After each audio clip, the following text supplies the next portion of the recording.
শ্রেণীর ব্যক্তিকে আরো সত্তরে ছায়া দেয়। তার ভিতরে এক নম্বরে কে?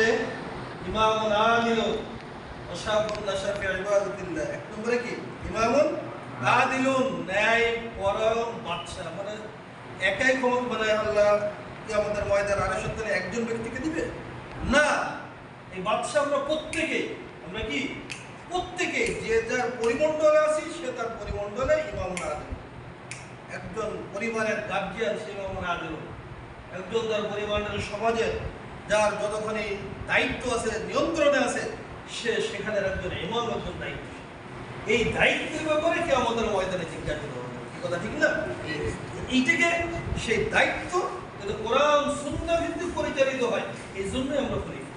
এই জন্যই কি আমরা খলিফা? আসলে বাংলাদেশে কি কোরআন সুন্নাহ ভিত্তিক চলতেছে না? কি করতে হবে? এই সমাজকে পরিবর্তন করে ইসলামী সমাজ বিনির্মাণের জন্যই ইরশাদ চরমনায় এই আপ্রাণ চেষ্টা করে যাচ্ছে, আর আমরা সহযোগী হিসেবে কাজ করে যাচ্ছি। কথা ঠিক কিনা? তাই একটা শাখা হিসেবে এই ইউনিয়ন একটা কমিটি দরকার আছে না নেই? লা ইসলামা ইল্লা বিল জামাত। একে একে ইসলাম কায়েম করা যায় না। রাসূল বলেছেন সংগঠন ছাড়া ইসলাম প্রতিষ্ঠিত হবে। লা ইসলামা ইল্লা বিল জামাত। যেমন মসজিদ কায়েম করতে গেলে ইমাম লাগে, একজন মুয়াজ্জিন লাগে, কি কমিটি লাগে, এটা লাগে সেটা লাগে, অনেক কিছুর প্রয়োজন আছে, আছে না নেই?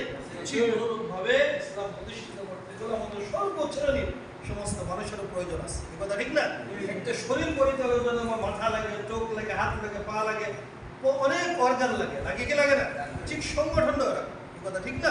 প্রিয় উপস্থিতি, সময় অত্যন্ত সংক্ষেপ। তাহলে আমরা যারা উপস্থিত হয়েছি এই পরিসরের ভিতরে, আমরা কি ইউনিয়ন কমিটি করতে পারি? ইচ্ছা আরো উপস্থিত হওয়া উচিত ছিল, বর্তমানে এই প্রয়োজন না। কথা ঠিক না? হয়তো দাওয়াতের কোনো গাফালাতি হয়েছে বা কি হয়েছে, আল্লাহু আলাম। তো মনে করছি তার বেশি হয়ে যাবে। তারপরে যে আসছি আমরা করব, আল্লাহ রাব্বুল আলামিন বলেছেন ওয়াশাবিরুহুম ফিল আমর ফাইজা আযামতা ফাতাওয়াক্কাল আলাল্লাহ।